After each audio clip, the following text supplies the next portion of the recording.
मौलिक अधिकार, fundamental rights, fundamental rights. Fundamental rights Bharat के संविधान में जो मौलिक अधिकार का जो अवधारणा है, अमेरिका के संविधान से लिया गया है। अमेरिका के संविधान से, जिसमें लोगों को, यानी जो जन को, लोगों का वैल्यू को बढ़ाया, लोगों की महत्ता को बढ़ाया।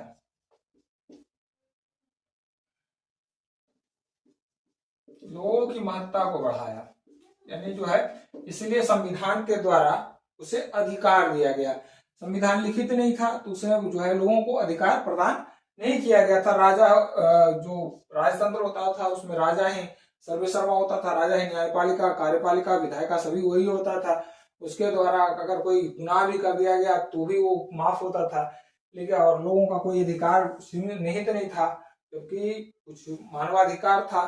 तो मानवाधिकार के साथ साथ जो है कुछ अधिकारों से हनन होता था। लेकिन यह जो है मौलिक अधिकार संविधान के द्वारा सबसे पहले अमेरिका में प्रदान किया गया। उसके बाद जो है भारतीय संविधान जब बना, लिखित संविधान भारत का बना, तो जो मौलिक अधिकार की अवधारणा को अपनाया और जो है भारत में के संविधान में भाग 3 में मौलिक अधिकार को शामिल किया। भाग 3 में मौलिक अधिकार को शामिल किया, जो आर्टिकल 12 से 35 में निहित है। 12 से 35 में निहित है आर्टिकल। इसमें जो है भारत के द्वारा, भारतीय संविधान के द्वारा 6 फंडामेंटल राइट्स दिया गया है। पहला जो है स्वतंत्रता का अधिकार 14 से 18, स्वतंत्रता का अधिकार, स्वतंत्रता का अधिकार। दूसरा, पहले समता का अधिकार, समता का अधिकार 19 से 21, 19-20 स्वतंत्रता का अधिकार,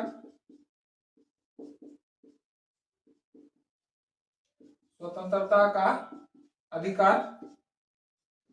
नंबर 3, उसके बाद है राइट टू एक्सप्लॉइटेशन, इसको 22 कर दो। शोषण के विरुद्ध अधिकार, शोषण के विरुद्ध